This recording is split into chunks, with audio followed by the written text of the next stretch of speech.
diz assim, versos 28 a 30: venham a mim todos os que estão cansados e sobrecarregados, e eu lhes darei descanso. Tomem sobre vocês o meu jugo e aprendam de mim, pois sou manso e humilde de coração, e vocês encontrarão descanso para as suas almas, pois o meu jugo é suave e o meu fardo é leve. Senhor, guia os nossos pensamentos, nos abençoa nessa meditação da Tua Palavra, nesse primeiro culto desse ano, primeiro domingo, Senhor. Esta palavra venha nortear nossas vidas e nos ajudar nessa caminhada para esse ano que se inicia. Fala aos nossos corações, edifica-nos, nos abençoa rica e abundantemente. Eu me coloco em Tuas mãos como Teu vaso, Senhor, instrumento, para que, ó Deus, o Senhor venha falar, ó Deus, e não eu, Pai. E que eu, junto com meus irmãos, sejamos como igreja edificados pelo Santo Espírito de Deus. Fica conosco, nos abençoa em nome de Jesus, que todo o povo de Deus diga amém. Pode tomar o seu lugar. –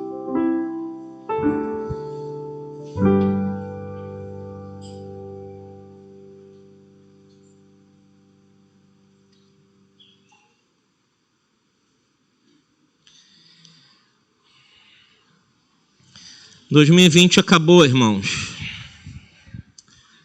Um ano que parecia que não ia acabar, né? Um ano que parecia não ter fim. Um ano cansativo. Foi um ano cansativo. Foi um ano desgastante. Um ano que exigiu bastante de nós, espiritualmente, emocionalmente e até fisicamente. Um ano difícil. Cada ano tem seus momentos. Alguns tiveram suas perdas familiares. Nós perdemos nossas amadas Ana Maria e Delma, né? Duas pessoas importantíssimas para nós, mas que aprove a Deus dar o descanso eterno no Senhor. Nos alegramos porque elas estão no gozo do Senhor, mas nos entristecemos porque não as teremos mais em nosso meio, como já outros saudosos irmãos já partiram para a glória de Deus. E isso traz desgaste, traz um cansaço que a gente foi passando, né? Inúmeras etapas. Início do ano, vem aqui lá, igreja fechada. E agora como é que vai ser? Daqui a pouco tem que reabrir a igreja. Abre, não reabre, abre, não reabre. Olha, e como é que vai ser agora? E muitos preocupados, seu trabalho, e essa preocupação ainda com contaminação, isso tudo vai cansando. E eu posso dizer que o sentimento nosso no final desse ano que passou é que nós estamos cansados e sobrecarregados. Eu acho que essa palavra do Senhor Jesus diz tudo o que estamos vivenciando e carregando. Uma sobrecarga lançada sobre o povo. Irmãos, eu estou chegando à conclusão, se você quer um conselho do seu pastor, pare de ver noticiários. Não tem mais um noticiário na televisão, nenhum, que sirva para te trazer algum norte, algum consolo, alguma orientação, muito menos informar. Muito menos informar. Você passa de canal em canal de notícias e você vê as mesmas notícias, a mesma coisa. e não se fala em outra coisa. É Covid o tempo todo, é medo, é pânico, é um terror. Nós temos que fugir dessas coisas, porque ali não está a orientação para a nossa vida, irmãos. Ali não está, pastor, mas eu vou ficar alienado, não. Tem muitas outras boas fontes. Se você quiser, eu forneço a você boas fontes de notícias que fogem desse pacote fechado e que falam de muitos outros assuntos a não ser só esse. Porque isso cansa, vai sobrecarregando, vai tirando o ânimo. E aí a gente começa um ânimo e nós vimos aí muitas pessoas criando uma falsa ilusão, né? Agora virou o ano, pronto, acabou tudo. Como se 1º de janeiro alguém virasse uma chave, né? Pronto. Acabou 2020, agora vamos lá, agora é outro ano, outra coisa. E não é, nós temos pela frente, como igreja, como povo de Deus, nós temos um grande combate a ser combatido. Temos algo pela frente que nós temos que prosseguir, e nós não podemos desanimar nem parar. E se nós deixarmos que o mundo dite as nossas decisões, que o mundo dite os nossos sentimentos, nós vamos parar. Não é à toa que muitos, não foram poucos, muitos crentes, muitos, desanimaram nesse ano que passou e deixaram de vir à igreja. Isso em todas as igrejas. Em todas. Por quê? Porque ao invés de buscar ouvir a voz de Deus, buscar o alento, o conforto, o consolo do Espírito, a direção de Deus para a sua vida, estão querendo saber o que o mundo está falando, o que as redes sociais estão falando, o que a mídia está dizendo, deixa eu saber, e aí ficam perdidas. E se você e eu entrarmos esse ano, porque nós teremos dificuldades esse ano, não é querer ser pessimista, mas nós temos que ter o pé no chão. Não estamos aqui para viver um mundo de fantasia. Em nenhum lugar das Escrituras você vê Deus ou o Senhor Jesus na terra incentivando alguém a viver um mundo de fantasias. Vai tudo dar certo. Nem tudo vai dar certo. Nem tudo deu certo na nossa vida em 2020. Por quê? Porque os planos de Deus são maiores do que os nossos. Porque a vontade de Deus, ela é soberana. Nós não sabemos o que vai acontecer este ano que está pela frente.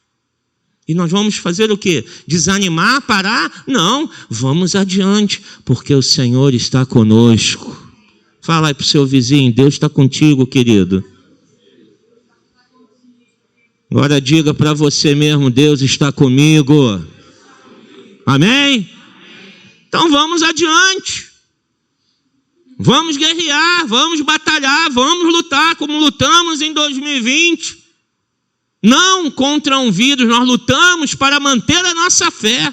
E a igreja, o crente que não percebeu isso, está completamente fora. Você pensa assim, graças, já chegou, acabou 2020, eu não peguei Covid. Isso não é o mais importante. Porque tu pode se trancar dentro de um quarto e não falar com ninguém, só botar coisa esterilizada e Deus fazer o vírus entrar lá e você pegar. Ou então você morre de outra coisa. Porque não somos nós que determinamos a nossa vida. Ou a gente confia na soberania do Senhor, ou nós não entendemos quem é esse Deus. Ou nós não sabemos quem é esse Deus. Então o que nós temos pela frente é lutar. E graças a Deus, terminamos esse ano que passou, lutando pela nossa fé e nos mantivemos de pé na presença de Deus. Graças a Deus. Pessoas que leram a Bíblia pela primeira vez na sua vida cristã. Que bênção, que vitória!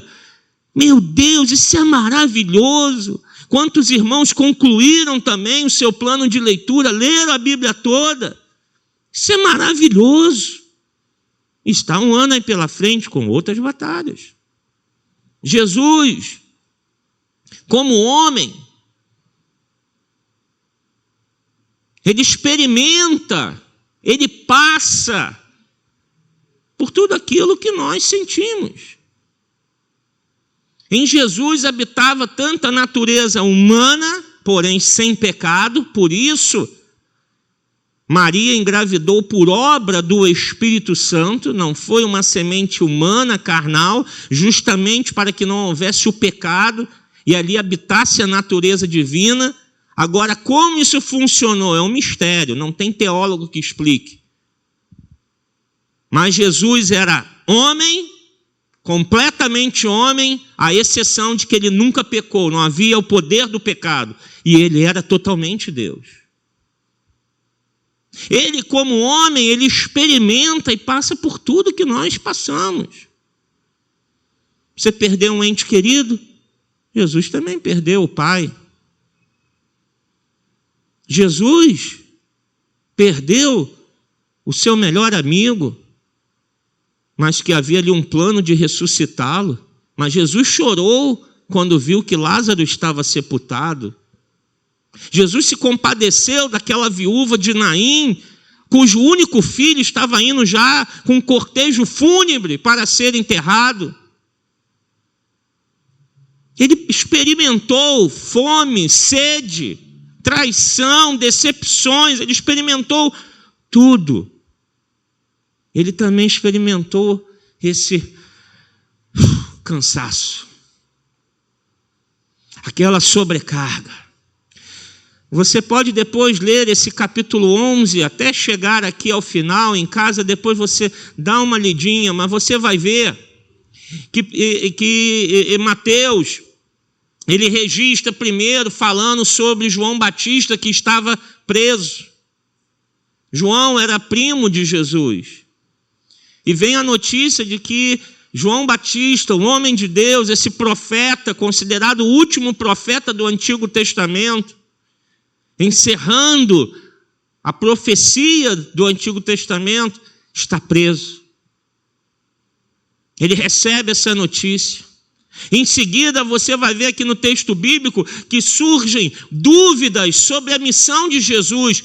És tu mesmo aquele que estava para vir?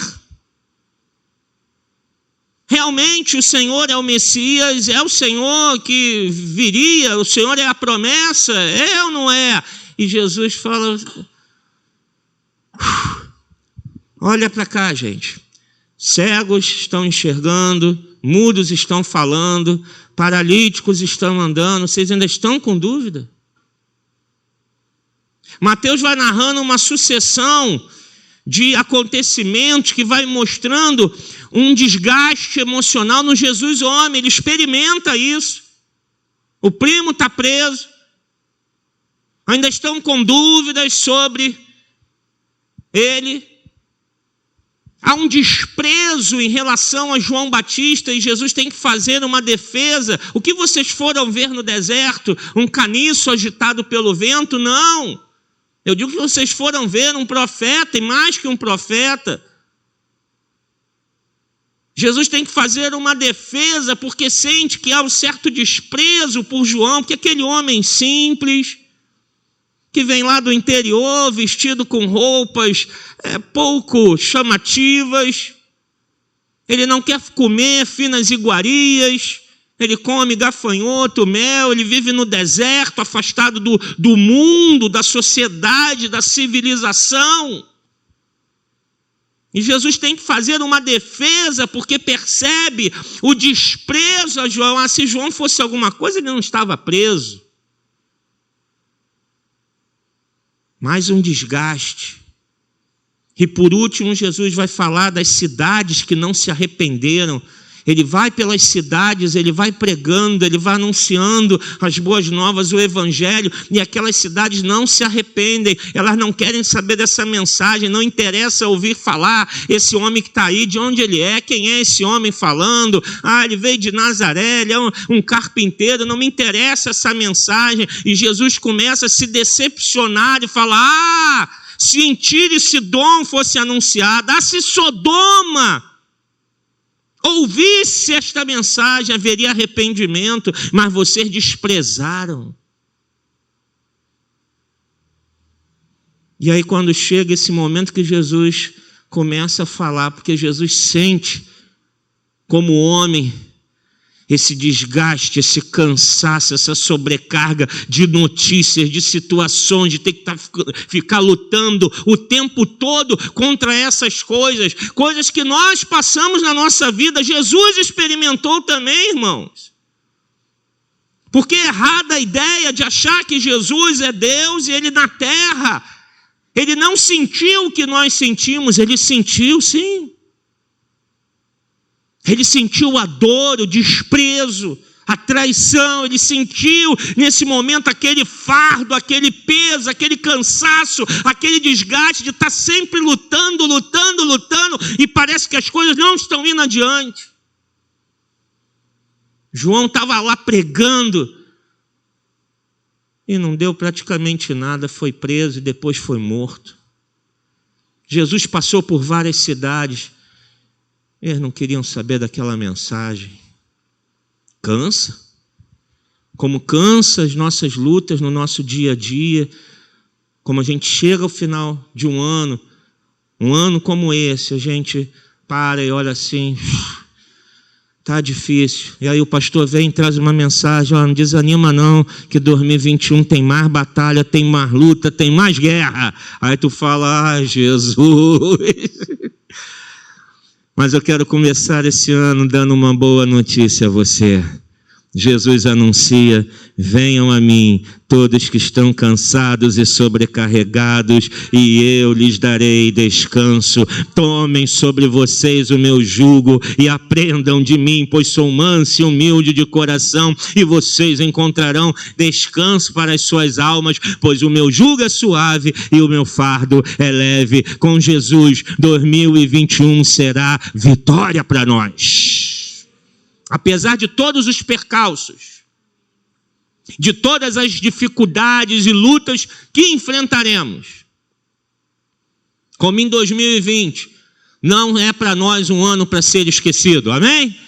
Não é um ano para dizer, apaga da memória. Não apagaremos não, jamais. Jamais. O povo de Deus não olha com o olhar do mundo, não. Nós olhamos com o olhar de Deus. Todos os dias são bons. Porque nós temos um Deus que cuida de nós. Então o que vamos fazer?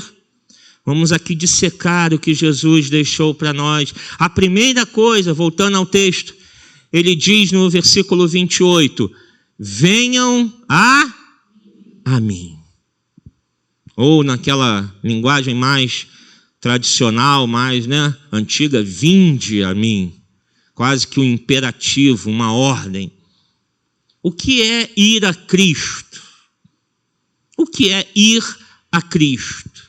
Para alguns, ir a Cristo é assistir um culto, é vivenciar uma experiência emocional. Eu fui lá no culto na igreja, eu fiquei arrepiado, eu me emocionei, eu chorei, e acham que essa emoção foi um encontro com a presença de Deus, e não é. Foi apenas uma emoção. Se você for ao cinema e ver um filme, principalmente as mulheres, um filme mais romântico, aquela coisa assim, aí você se emociona. Há muitas coisas que produzem emoções na nossa vida e que não são a presença de Deus. E pastor, dá para produzir emoção no culto? Isso é fácil. Isso é fácil. Aquele que não quer pregar a sã doutrina, ele pode manipular emoções e fazer todo mundo chorar. E você fala, foi a presença de Deus. Mas ir a Cristo é muito mais do que assistir um culto ou viver uma experiência. É muito mais do que isso. Ir a Cristo, atender esse chamado, vinde a mim, é buscar a presença dele a cada dia, porque, queridos, aqui a gente passa 1h30. Se você vem à noite também, espero, porque à noite eu estarei pregando em nome de Jesus, amém? Estou com a corda toda. Se você passou aqui 3 horas dessa semana, 1h30 de manhã, 1h30 à noite, e o resto da semana? Faz a conta aí depois, quantas horas você tem? 6 vezes 24, mais 18. Depois você soma aí.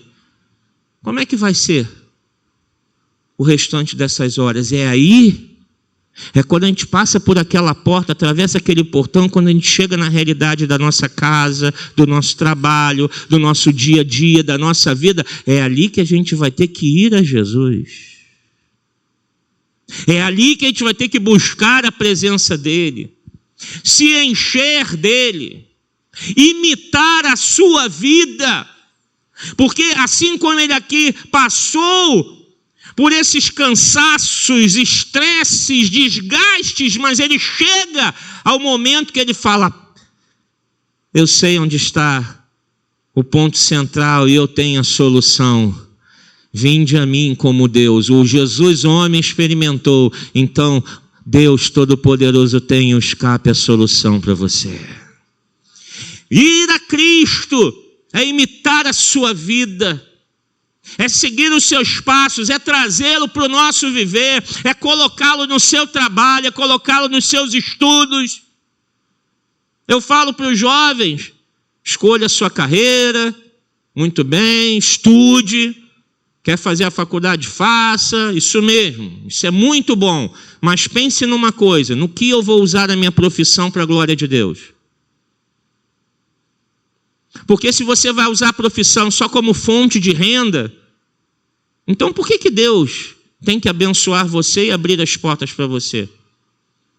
Você tem que pensar no que eu posso usar isso, não só para sustentar a minha vida, a minha família, mas para glorificar ao nome do Senhor. Como? Como eu vou usar isso? Como eu posso utilizar isso? O que eu posso trazer da minha bagagem profissional e aplicar na igreja e usar a serviço do reino de Deus? Como? Isso é trazer Jesus para a nossa vida, onde Jesus se encaixa aqui, onde ele entra aqui, o que ele tem a ver com isso? Jesus, vem para cá, porque senão eu vou ficar carregando pesos, jugos, cargas na minha vida. E Jesus diz, vinde a mim. Se você vier a mim, eu vou aliviar o teu coração.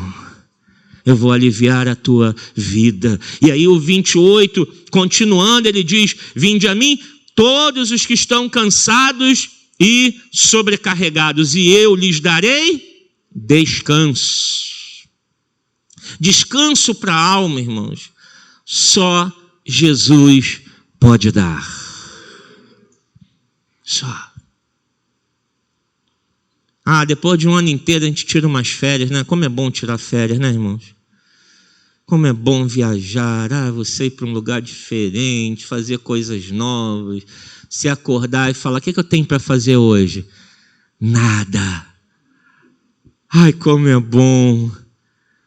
Como é bom quando eu acordo numa segunda-feira de férias e penso assim, eu não preciso preparar a mensagem, eu não tenho que preparar a pregação, eu não tenho que organizar, não, descanso para a minha cabeça, eu não preciso fazer nada. Como é bom, é bom.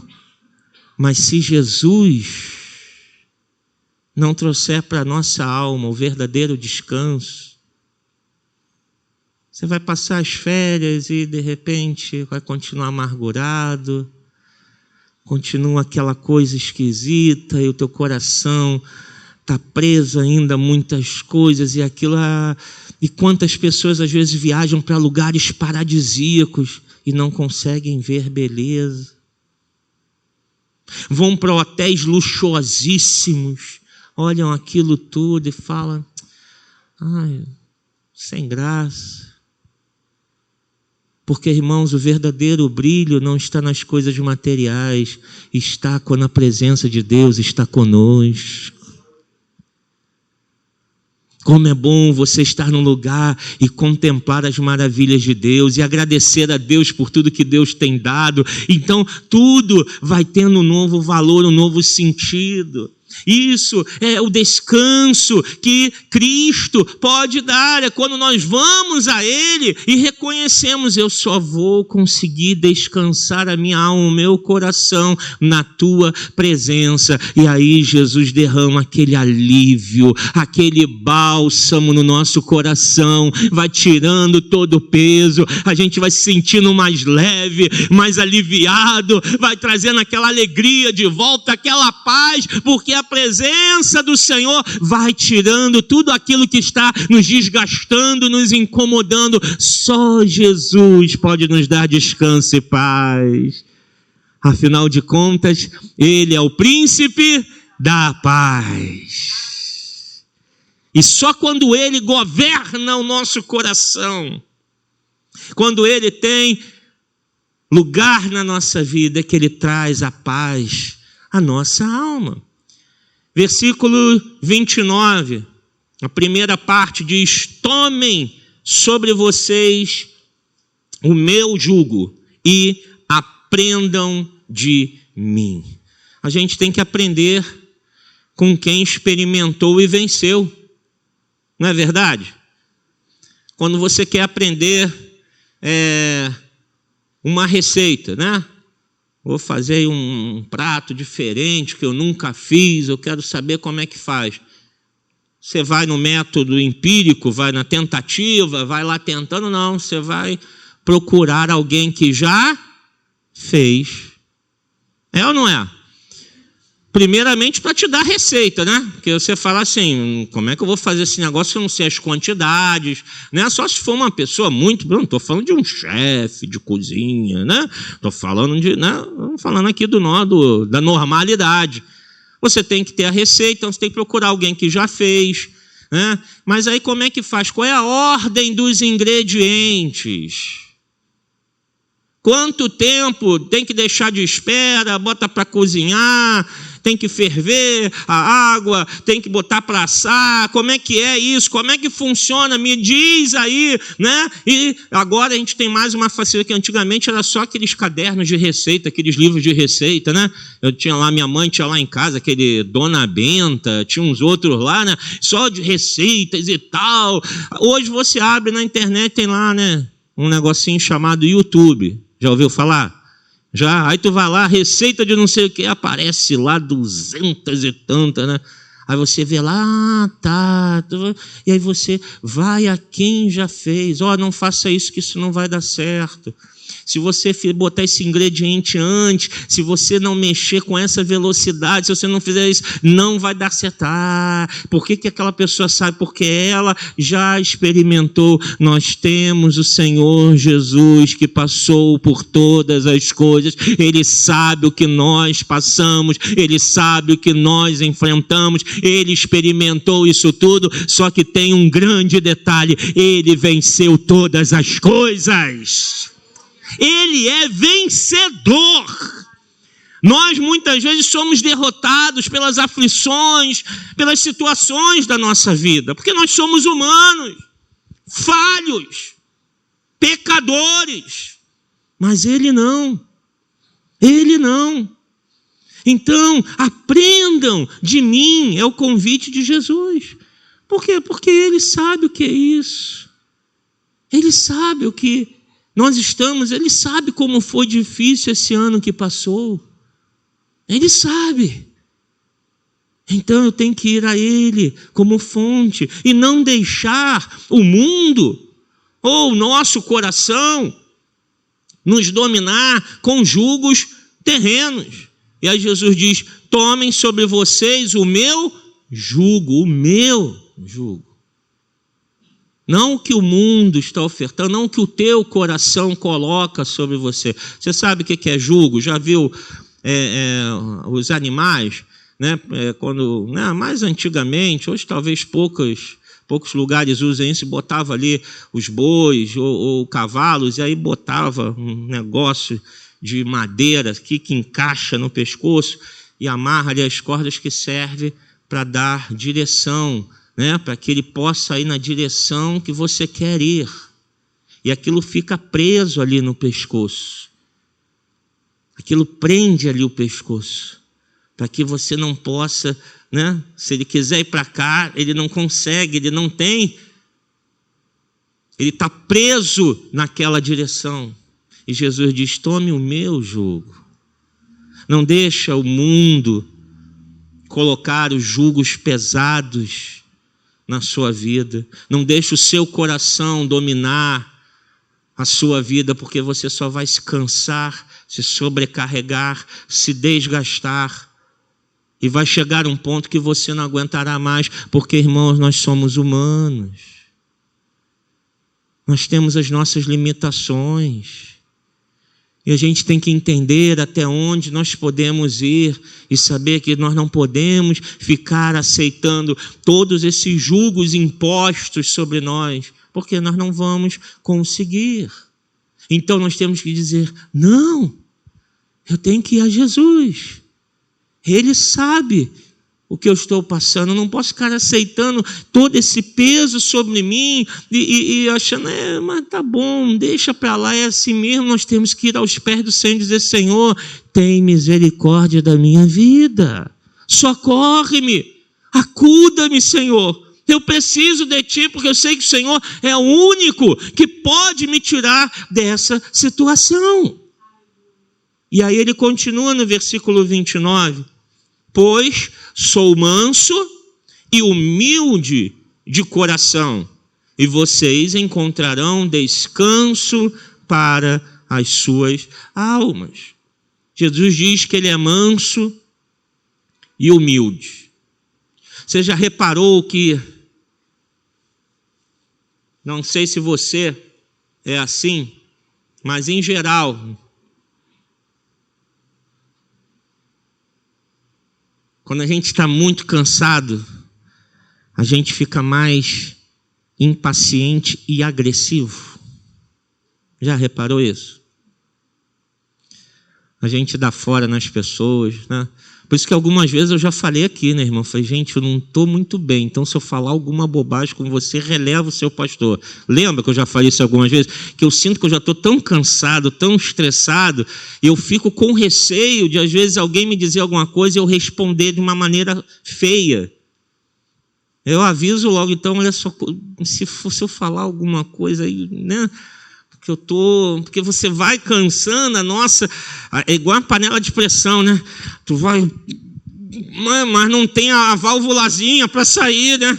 Aí tu vai juntando aquilo tudo ali, às vezes alguém que te cutuca e tu solta a pressão toda naquela pessoa, tu descarrega tudo, né? O cansaço nos torna agressivos. E Jesus diz que ele é manso. Ele está dizendo: vem trocar o teu cansaço, que está te levando a essa agressividade, essa impulsividade, essa impaciência. Vem e troca comigo, que eu vou te dar mansidão, calma, paz, serenidade, tranquilidade para a tua alma. Porque Jesus é manso. A sobrecarga, quando a gente está muito sobrecarregado de muita coisa, a gente se torna arrogante, soberbo. Estou muito ocupado, não tem tempo para você não. Estou muito ocupado, não vem falar comigo não. Por isso que às vezes eu luto com os irmãos e falo: pastor, eu não quero, eu evito de falar com o senhor, que você é tão ocupado. Então tu nunca vai falar comigo, que eu nunca vou. O dia que eu ficar desocupado, ora por mim, que eu estou correndo perigo. Fala assim, tem alguma coisa errada. Pastor desocupado está errado. O certo é pastor estar ralando. Amém? Esse é o certo. Esse é o padrão. O pastor tem que estar ocupado, tem que estar ali. Esse é o padrão. O pastor que está em vida boa, facinho. O dia que você vê me vê assim, começa a dobrar teu joelho e falar: Senhor, salva o meu pastor, que ele está correndo perigo. Ele está deitado em berço esplêndido, ao som e à luz. Salva ele, Jesus. Salva ele. Quando a gente está muito sobrecarregado, né? Aí como eu falei, então às vezes a pessoa pensa: pastor, né? Não, eu tenho que achar um jeito. A gente vai achar um jeito de conversar, de ter um tempo. Vamos lá, a gente vai ter que dar um jeito. Porque senão a gente é muito sobrecarregado de trabalho, né? Muito sobrecarregado de tarefas, de preocupações, a gente começa a ficar arrogante, soberbo. Às vezes a gente humilha pessoas, despreza pessoas. E não é à toa que Jesus diz: eu quero que você venha a mim, porque eu vou trocar essa tua sobrecarga, que está te tornando uma pessoa arrogante, soberba, e isso não agrada a Deus. Venha, que eu vou encher o teu coração de humildade. Só Jesus pode fazer isso. Nesse mundo, a gente não vai encontrar descanso, irmãos. Vai encontrar descanso aonde? Onde que a gente vai encontrar descanso nesse mundo? Não tem. Não tem descanso nesse mundo. Não tem, só opressão. Esse mundo é só opressão. Porque a Bíblia diz que o mundo jaz do maligno. Tu quer o quê? Ainda tem crente que acredita e distorce porque não estuda todo da palavra e acha que Jesus um dia vai voltar e ele vai se tornar o rei de toda a terra e vai fazer o mundo todo feliz. Isso não é bíblico. Isso não está na Bíblia. Não é isso. Jesus não é comunista, como alguns pregam, que Jesus, o evangelho de Jesus é que se cria um mundo social, igualitário. Jesus era comunista. Isso é uma mentira. Jesus não veio trazer o evangelho de transformação deste mundo, ele veio trazer o evangelho de salvação da nossa alma do inferno. Esse é o evangelho. Nós não vamos ver esse mundo melhorar. Cada dia vai ser pior, até o final dos tempos. Aí chega lá em Apocalipse e diz o que, João? Eis que vi novos céus e nova... Haverá uma recriação. Como será isso? Eu não sei. A Bíblia não entra em detalhes, mas Deus vai fazer tudo novo. Haverá uma recriação. E não algo de transformação desse mundo, de ver, vamos ajeitar aqui, aí Jesus vai dar um jeitinho em tudo. Não. Nesse mundo só opressão, irmãos. Nós só vamos ver injustiça. Sabe quando a gente vai ver justiça no Brasil? Nunca. Sabe quando a gente vai ver justiça no mundo? Nunca. Pastor, nós temos países que há justiça. Mas há muita injustiça também. Há muita injustiça também. Não é tudo justo, 100%. Pode ser melhor em algumas coisas, mas em outras não é, porque nesse mundo a gente não vai encontrar descanso, a gente nunca vai ter um governante, seja em que lugar for, que vai ser 100%, que vai fazer tudo maravilhoso, a gente nunca vai ver uma economia 100%, que é tudo, todo mundo está com a vida boa. Nunca. A cada dia que a gente olha para esse mundo, a gente se sente oprimido, a gente se sente cansado. E Jesus diz: vocês em mim encontrarão descanso para as suas almas. Em Jesus. Quando a gente para olhar esse mundo, eu falo: eu tenho que olhar para o reino dos céus. Nós não somos dessa terra. Repita comigo: eu não sou desta terra. Eu não sou deste mundo.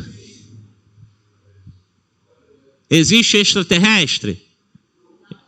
Existe, eu sou um.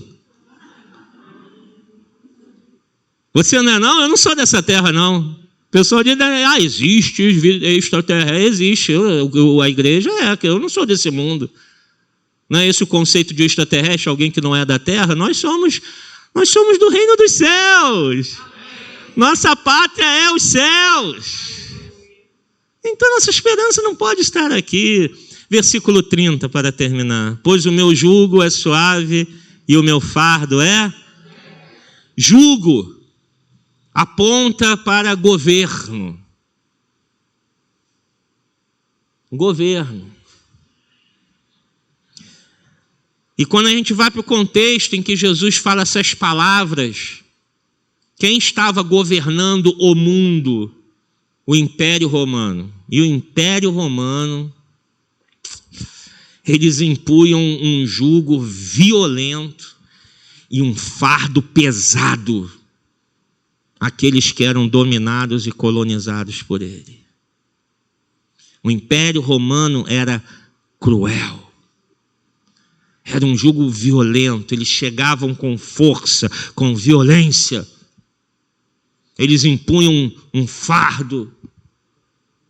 Por isso que na área ali da Palestina tinha toda hora revoltas. Por isso que os chamados, que eles denominaram bárbaros, colocaram esse nome para que tivesse apoio da população, né? Mas na verdade eram povos que habitavam em volta da Itália, da hoje Itália, que eles queriam dominar, eles queriam desapossar aqueles povos dali, e muitos deles ofereceram resistência até o fim, e por último, eles invadiram Roma e dominaram Roma. Mas eles tinham esse jugo violento, impunham um fardo pesado, e aí você via revoltas, né, na Palestina, os bárbaros, as pessoas não aguentavam mais de tanta violência, de tanta crueldade, de tanto peso, de impostos, de falta de liberdade, e constantemente havia isso. E aí Jesus fala que o governo dele, o jugo dele é leve e amoroso. Quando o príncipe da paz reina no nosso coração, a gente tem leveza, tem o amor de Deus transbordando em nossa vida, e é isso que a gente tem que levar para esse ano. Jesus governa o meu viver, para que eu possa passar um ano com essa leveza, ter o amor presente. Ele é a fonte de alívio. Ele é o escape para toda a ansiedade. Porque a gente não pode começar esse ano, né, irmãos, já pensando assim: ai meu Deus, como é que vai ser esse ano? Ai Jesus, será que eu vou pegar Covid, Senhor? Ai meu Deus, será que eu vou ficar desempregado? O que vai acontecer? E se acontecer isso? E se acontecer aquilo? E se isso? E se aquilo outro? Se a gente começar o nosso coração cheio de ansiedades, o que vai adiantar? Nada.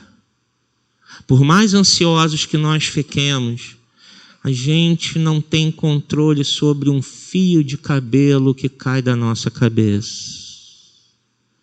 A gente não tem o poder sobre nenhum segundo da nossa vida. Nós temos que deixar Cristo estabelecer o seu governo e reinado. Ele é a fonte de alívio. A todo momento que a ansiedade tentar tomar conta do nosso coração, a gente tem que dizer: Jesus, vem reinar no meu coração, vem tomar conta da minha vida, vem dominar todo o meu ser, Senhor. Traga alívio para a minha alma, Senhor. E a gente vai passar a olhar para Ele e ter a certeza de que Ele está cuidando de nós. Ele cuidou de nós nesse ano que passou. Ele cuidou. A única perda que nós tivemos aqui, que foi a nossa amada Delma, foi porque Deus, irmãos, se não fosse Covid ia ser outra coisa. Júlia, era a hora dela. Tem jeito. Se não fosse isso, ia ser outra coisa. Quando Deus determina a nossa hora, não importa a idade, não importa, quando Deus fala, é agora. Como foi há tempos atrás, eu estava lembrando da nossa irmã Francisca. Lembra da irmã Francisca? Lembra? Mãe do pastor Reginaldo, lá de Macaé. Ela estava tão feliz. Ela estava num momento, o pastor Reginaldo me ligava, mandava mensagem, pastor Carlos, minha mãe está tão... Ele falava mãezinha, né? Aquela nordestina. Minha mãezinha está tão feliz na tua igreja. Olha que mudança na minha mãe. De repente... Irmão Francisco infartou e morreu. Como é que é? Do nada. Por quê? Porque Deus falou, é a tua hora, minha serva, vem para o descanso do teu Senhor. Vem para o descanso do teu Senhor. Deus nos guarda em todo momento. E o que acontece é com a permissão dEle. E o nosso maior alvo é chegar lá. Eu quero um dia estar lá junto com a minha irmã Francisco, com a minha irmã Delma, com meu irmão José, com a irmã Daíra. Eu quero estar lá com eles, Ana Maria e muitos outros, né? Vocês vão chegar lá primeiro do que eu também. Me esperem lá, ok? Me esperem lá. Não? Tu vai primeiro que eu ainda, hein? Não? Vai para lá, né? Mas se for, irmãos, a gente está nos braços do nosso Senhor. Isso que é o mais importante. Isso que tem que preocupar a nossa vida. Nós estamos firmes em Cristo. Que Deus te abençoe rica e abundantemente. Que esse seja um ano onde os teus cansaços, estresses, onde as nossas sobrecargas sejam lançadas para o príncipe da paz. Vamos ceiar com o Senhor nessa manhã. Os homens podem vir aqui. Curve a sua cabeça, feche seus olhos.